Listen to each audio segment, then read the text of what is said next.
வெளிநாட்டு வாழ்க்கை தான். எல்லாரும் சொல்கிறாங்க வெளிநாட்டுக்கு வந்தால் உழைக்கலாம் வாழலாம். உண்மையாகவே வெளிநாட்டுக்கு வந்தால் உழைக்கலாம். நல்ல ஹாப்பியான லைஃப் வித்தவுட் ஃபேமிலியோடு இருக்கிறவங்க ஃபேமிலியை பற்றி ஃபீல் பண்ணுவாங்க. ஆனால் ஃபேமிலியோடு வெளிநாட்டுக்கு வந்தவங்க ஹாப்பியாக இருப்பாங்க. நானும் இப்போ கனடாக்கு தான் வந்தேன்னா, நான் இப்போ 1 year ஆக போகுது. ஸோ நான் நிறைய விஷயங்களில் ஃபேஸ் பண்ணதை பற்றி நான் அவங்களோட ஷேர் பண்ணணும்னு இருக்கிறேன்.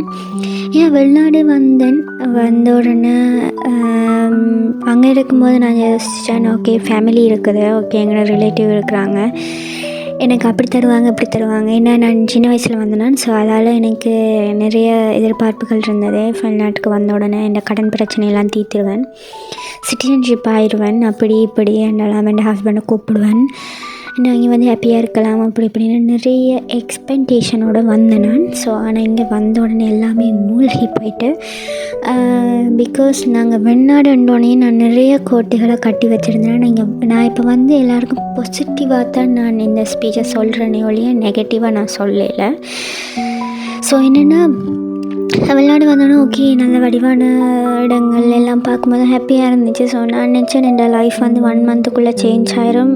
2 மாதம் வேலைக்கு போன உடனே நான் என்ன கடன் காசெல்லாம் கட்டி முடிச்சு ஐஃபோன் வாங்கணும், அப்படி உடுப்பு வாங்கணும், இப்படி உடுப்பு வாங்கணும், நான் ஒரு கேர்ள்ன்றால் எனக்கு ஸ்கின் கேர் வாங்கணும், அப்படி இப்படின்னுலாம் நிறைய ஆசைகள் இருந்தது. ஸோ லாங் டிஸ்டன்ஸ் ரிலேஷன்ஷிப்பில் தான் நானும் இருந்தேன். ஸோ வீடியோக்கள் எடுத்து கதைக்கிறது ஹாப்பியாக இருந்துச்சு. ஒரு 1 month 2 month லவ் அவ்வளோ கேரிங்காக இருந்தது.